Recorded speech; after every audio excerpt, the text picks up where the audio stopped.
Hello everyone, class 6 science chapter 14 water का ये second part है। ठीक है, हमने उसमें एक्टिविटी 1 देखा था, एक्टिविटी 1 तक देखा था। अब देखते हैं एक्टिविटी 2। टेक 2 सिमिलर प्लेट्स, दो एक जैसे प्लेट लेने हैं हमको। Place one of the plates in sunlight and keep the other under shade. Now pour equal amount of water in each of the plates. 14.5 ये आप बुक में है। तो इसी तरह से आपको करने हैं। दो प्लेट लेने हैं, एक को आपको धूप में रखना है ना, सनलाइट में रखना है, और एक को आपको शेड में रखना है, छाँव में रखना है, और उसमें एक समान मात्रा में पानी लेना है। ठीक है, you can use a cap of a bottle to measure water. इसके लिए आप कप ऑफ बॉटल आप एक कप से मेज़र कर सकते हैं और समान मात्रा में पानी रख सकते हैं। Make sure that water does not spill over, पानी ज़्यादा छलकना नहीं चाहिए। Observe the 2 plates after every 15 minutes, और हर 15 मिनट्स के बाद ऑब्जर्व करना है उसको। Does the water seem to disappear, from which plate does it disappear first, what is the source of heat for the evaporation. तो आपने क्या देखा, क्या दोनों में जो है वो पानी एक साथ मीन्स एक जैसा उसमें से डिसअपियर होता है, मीन्स गायब होता है, कम होता है। तो क्या देखा आपने, during the day time sunlight falls on the water in oceans, rivers, lakes and ponds. तो इसको बाद में देखते हैं, पहले तो हम इस पर बात करते हैं, है ना। तो हमने क्या देखा कि जो हमने धूप में रखा था ना, उसमें क्या हुआ, पानी वो जल्दी इवॉपरेट हो गया। ठीक है, और जो छाँव में था उसमें भी होता है, लेकिन उसमें कम होता है, क्योंकि वहाँ सनलाइट डायरेक्ट नहीं पड़ता है। ठीक है, तो इसलिए जो है वहाँ पे कम होता है। जैसे कि दिन के टाइम में आपके ओशन, रिवर्स, लेक और पॉन्ड्स, है ना, क्या होता है, इसमें सनलाइट पड़ता है ना। तो इसमें से क्या होता है, वाटर जो है वो इवॉपरेट हो जाता है। The fields and other land areas also receive sunlight. As a result, water from all these places continuously change into vapor. However, the salt dissolved in the water are left behind.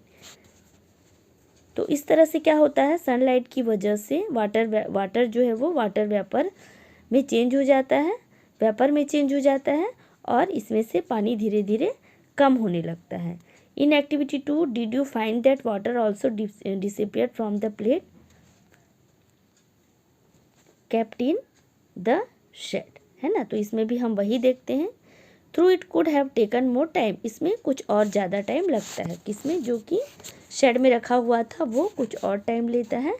Does the heat from the sunlight reach here, yes, during the day time all the air surrounding us gets heated, this warm air provides heat for evaporation of water in the shade. तो क्या होता है कि दिन के time में सभी तरफ गर्म रहता है ना, सभी तरफ गर्मी रहती है, इसलिए थोड़ा जल्दी ऑपरेट होता है। लेकिन नाइट में क्या होता है, नाइट में और छाँव में जो है ना, क्या होता है कि ये ज़्यादा गर्म नहीं रहती है हवा, इसलिए जो है कम इवॉपरेट हो पाता है। This evaporation takes place from all open surface of water. As a result, water vapor gets continuously added to air. However, evaporation of water is a slow process. तो हमने देखा कि किस तरह से जो वाटर वेपर है वो कितना स्लो प्रोसेस होता है, जो इवापोरेट है वो बहुत ही स्लो प्रोसेस में होता है, जो कि हमें दिखाई नहीं देता है। That is why we rarely notice its loss from a bucket full of water in sunlight. Evaporation takes place faster on heating water on a burner. Its evaporation takes place even faster. Is there any other process through which water vapor gets transferred into air? तो हम ये देखते हैं कि जैसे हमने दो plate में हम जो पानी रखते हैं वो उस प्रोसेस में जितना टाइम लगता है, अगर हम बर्नर गैस, आग वगैरह में हम अगर पानी को गर्म करते हैं तो बहुत जल्दी वो जो है हीट हो जाता है और बहुत जल्दी वो है इवोपरेट हो जाता है ना। तो क्या ऐसा और भी कोई तरीका है, कोई और भी ऐसा प्रोसेस है जिससे कि वाटर वेपर होता है? चलो हम आगे देखते हैं loss of water by plants.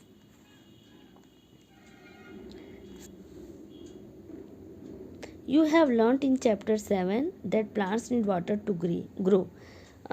तुम्हें याद होगा कि चैप्टर 7 में ये पढ़े हैं कि वाटर को ग्रो करने के लिए भी प्लांट को ग्रो करने के लिए भी वाटर की ज़रूरत होती है, आवश्यकता होती है। Plants use a part of this water to prepare their food, क्योंकि ये जो प्लांट है वो इसी से क्या करते हैं, अपना फूड प्रिपेयर करते हैं, है ना। Food and retain some of in the different parts, है ना, और इसके अलग अलग पार्टों में भी पानी की ज़रूरत पड़ती है। चलिए इसको पहले देख लेते हैं। Boojho has been reading about transpiration. तो बूझो जो है वो वाष्पोत्सर्जन के बारे में वो पढ़ रहा है। He asked himself how much water is lost through transpiration by wheat plants that give us 1 kilogram of wheat. तो गेहूँ जो है वो हमें, गेहूँ के पौधे से जो 1 किलोग्राम की गेहूँ हमें मिलती है उसके लिए कितना पानी जो है पौधों द्वारा वाष्पोत्सर्जन में कितना जल खोया जाता है, जिससे कि हमें 1 किलोग्राम गेहूँ मिलता है। He found out that this is nearly 500 litres, that is रफली 25 large sized bucket full of water. तो उसमें बूझो ने पाया कि लगभग इसमें 500 लीटर पानी जो है वो खोया जाता है, मीन्स उसमें लगता है, और लगभग ये 25 बड़े बकेट के समान हैं। Can you now imagine the amount of water lost by plants of the forests, crops and grasslands together. तो आप क्या ये इमेजिन कर सकते हैं, सोच सकते हैं कि जो प्लांट्स हैं या फॉरेस्ट क्रॉप्स वगैरह हैं, घास वगैरह हैं, उनको कितना पानी लगेगा, कितना पानी उनके द्वारा खोया जाता है। चलो आगे देखते हैं। Remaining part of this water is released by the plants into air as water vapor through the process of transpiration। तो क्या होता है, जल का जो शेष भाग है वो पौधों द्वारा हवा में वाष्पोत्सर्जन की क्रिया द्वारा जल वाष्प के रूप में मुक्त कर दिया जाता है ना। जल का जो शेष भाग रहता है वो वाष्पोत्सर्जन के द्वारा वो हवा में मुक्त कर दिया जाता है। Do you remember observing transpiration of water by plants in activity 4 in chapter 7? क्या एक्टिविटी 4 जो है वो चैप्टर 7 का ये ट्रांसपिरेशन आपने ऑब्जर्व किया है। Water vapour enters the air through the process of evaporation and transpiration. Is it lost forever? No, we get it back again as we will see. तो क्या हम इसे हमेशा के लिए ख़त्म कर देते हैं? मीन्स क्या हमेशा के लिए हमें नहीं मिल पाता है पानी? तो नहीं, ऐसा नहीं है। जो पानी हम जो वाष्पोत्सर्जित हो जाता है, मीन्स जो इवापोरेट हो जाता है, वो पानी हमें फिर से दोबारा मिल सकता है, फिर से हमें दोबारा मिलता है। ठीक है। How are clouds form? तो ये एक्टिविटी 3 में हम देखते हैं। Take a glass half filled with water. एक ग्लास लेना है, उसमें आधे आपको पानी भरने हैं। ठीक है, आधे आपको उसमें पानी डालने हैं। Wipe the glass from the outside with a clean piece of cloth. अब जो बाहर का भाग है उसे साफ कपड़े से आपको उसको पोंछना है। Add some ice into the water. अब उसमें कुछ आइस हमें ऐड करने हैं। Wait for 1 or 2 minutes। Observe the changes that take place on the outer surface of the glass. 2 minute के लिए आप वेट करो, उसे ऑब्जर्व करो। आप क्या देखते हो कि इसमें आउटर सरफेस में जो है क्या होगा, कुछ चेंजेस होंगे। क्या चेंजेस होंगे इसमें? From where do water drops appear on the outer side of the glass. The cold surface of the glass containing iced water cools the air around it and the water vapor of the air condenses on the surface of the glass। We notice this process of condensations in activity 7 in chapter 5। तो हम ये chapter 5 में देख चुके हैं। क्या होता है इससे? बाहर में है जो वाटर ड्रॉपलेट्स बन जाते हैं, अंदर में वाटर आइस होता है, और बाहर में जो है जो ग्लास है उसके बाहर में वाटर ड्रॉपलेट्स बन जाते हैं, मीन्स पानी की छोटी छोटी बूंदें आ जाती हैं। पहली has notice due on leaves of grass on winter mornings. पहली ने नोटिस किया है कि विंटर की मॉर्निंग में, ठंड के दिनों में जो है पत्तियों पे छोटी छोटी बूंदें दिखाई देती हैं। Did you notice something similar on leaves on metal surface like iron grills and gates on a cold morning? Is this also due to condensations? Do you see the happening on hot summer morning? तो ऐसा जो ये जो पानी की बूंदें होती हैं वो क्या आपने हॉट मॉर्निंग में भी देखा है? गर्मी के दिनों में तो नहीं होता ऐसा, है ना। समर सीजन में ऐसा नहीं होता है। ठंड के दिनों में पानी की छोटी छोटी बूंदें दिखाई देती हैं। This process of condensation plays an important role in bringing water back to the surface of earth. How does it happens? तो इससे क्या होता है, कंडेंसेशन से जो पानी की जो बूंदें हैं वो फिर से वापस अर्थ में आ जाती है ना, पृथ्वी की सतह पे वो वापस आ जाती है। अब ये कैसे संभव होता है ये हम देखेंगे। As we go higher from the surface of the earth it gets cooler. When the air moves up it gets cooler and cooler. जब हम अर्थ के पृथ्वी के ऊपरी सतह पे जाते हैं तो वहाँ ठंडी होती है, और यहाँ जब हवा बहती है, जब हवा चलती है तो ये इसे ठंडा कर देती है। At sufficient highest the air becomes so cool that the water vapour present in it condenses to form tiny drops of water called droplets. तो ये क्या होता है, जितना हम ऊपर जाते जाते हैं ये और भी ज़्यादा कूल हो जाती है, ठंडे, और ये वाटर वेपर में बदल जाती हैं, है ना। ये टीनी ड्रॉप्स ऑफ वाटर जो कि ड्रॉपलेट्स कहलाती हैं इसमें चेंज हो जाती हैं। It this tiny droplets that remain floating in air and appear to us as clouds. और ये हमें कैसे दिखाई देती हैं, बादल में छोटी छोटी बूंदों के रूप में ये हमें ये दिखाई देती है ना, छोटे छोटे droplets.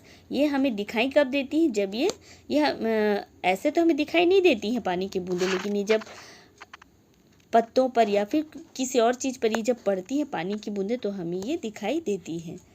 It so happens that many droplets of water come together to a form larger sized.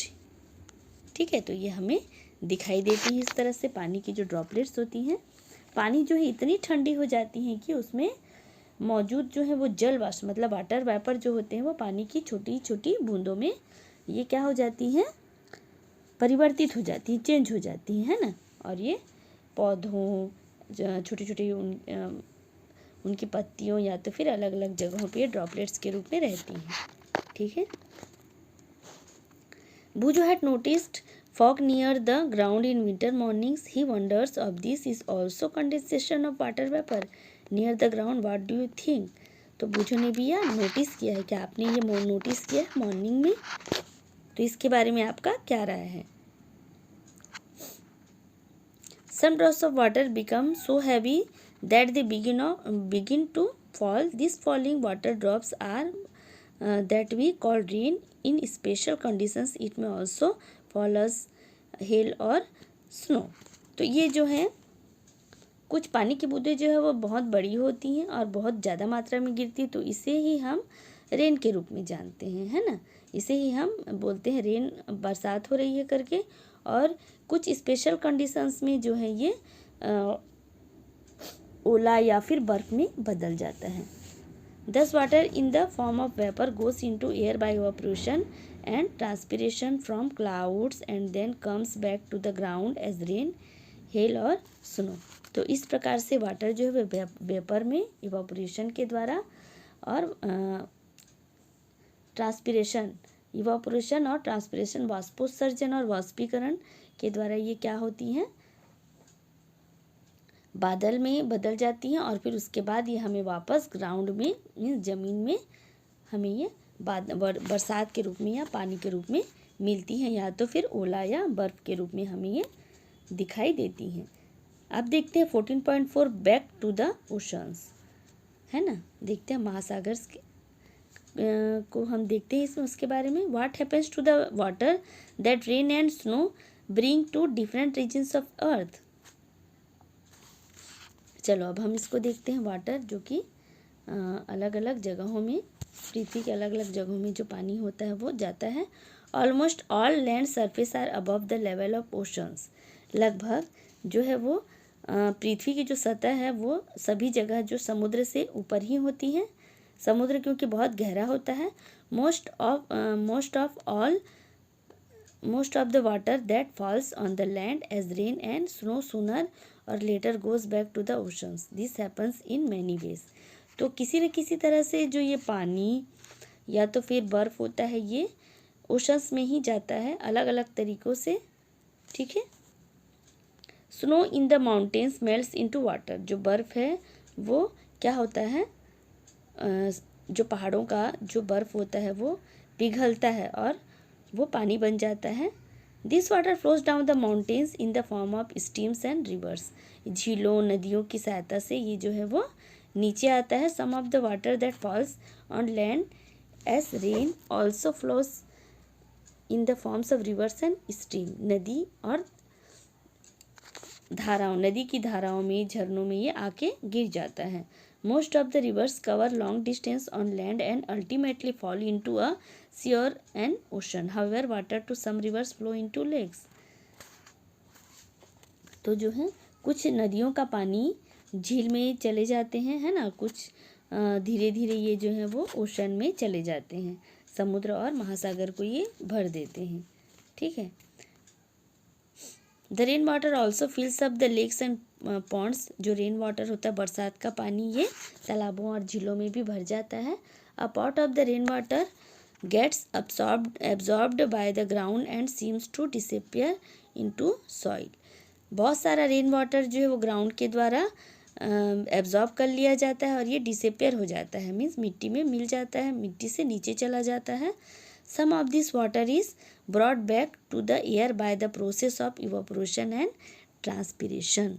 तो ये क्या होता है, इवापोरेशन ट्रांसपिरेशन होता है इसमें, और फिर ये जो है वो वापस भी आता है। The rest seeps into the ground. Most of this water becomes available to us as ground water, और ये बहुत सारा पानी जो है वो ग्राउंड वाटर के रूप में भी हमें मिलता है। Open wells are fed by ground water. तो जो कुएँ होते हैं, है ना, कुएँ में पानी कहाँ से आता है, तो ये कहाँ से आता है हमें, ये भी ग्राउंड वाटर ही होता है। जब कुआँ खोदते हैं तो उसमें से पानी निकलता है और वो कुएँ में भर जाता है। Ground water is the source of many lakes as well. झीलों और कुओं का पानी भी, झीलों का पानी भी, जैसे कुएँ के बारे में भी हमने पढ़ा, झील में भी इसी तरह से पानी आते हैं। It is also this ground water is drawn by a hand pump और अ ट्यूबवेल। हैंड पंप और ट्यूबवेल का जो पानी होता है वो भी अंडरग्राउंड वाटर का ही होता है। The more hand pumps or tubewells that are used in an area, the deeper we need to dig to find this groundwater. The loss in the level of groundwater due to overuse it worrisome. तो बहुत ज़्यादा हमको इसके लिए क्या करना पड़ता है, गहराई करनी पड़ती है, फिर उससे हम ट्यूबवेल या हैंडपम्प वगैरह लगाते हैं तो इससे हमें पानी मिलता है ना। तो पानी का जो ओवर यूज़ होता है ये हमारे जो वाटर के लेवल हैं उसके लिए भी एक चिंताजनक विषय है ना। तो पानी का यूज़ हमें बहुत ही सोच समझ के करना चाहिए। Paheli wants to share a concern with you, Paheli आपके साथ कुछ बातें शेयर करना चाहती है। In those areas where the land has little or no vegetation the rain water flows away quickly. किसी किसी एरिया में क्या होता है, पानी बहुत ही कम होता है, या तो फिर जहाँ वनस्पतियाँ नहीं होती हैं तो पानी जो है वो जल्दी से बह जाती हैं, क्योंकि पानी को रोकने के लिए वहाँ कुछ ऐसी चीज़ें होती नहीं हैं। Flowing rain water also takes to top layer of the soil away with it. तो ऊपर का जो मिट्टी की सतह होती है ना वो भी इसके साथ में बह जाती है। There are few areas where most of the land is covered with concrete. This reduce the seepage of rain water into the ground which ultimately affects the availability of ground water. तो क्या होता है, बारिश के पानी की ज़मीन के रिसाव को कम करता है और ये भूजल की उपलब्धता को प्रभावित करता है। मीन्स क्या होता है, इसमें जो है वो ज़मीन में जो पानी रिस नहीं पाता, जा नहीं पाता, तो इससे भूजल जो है, पानी का जल जो है वो प्रभावित होता है, ठीक है। We now know that water brought back to the surface of the earth by rain.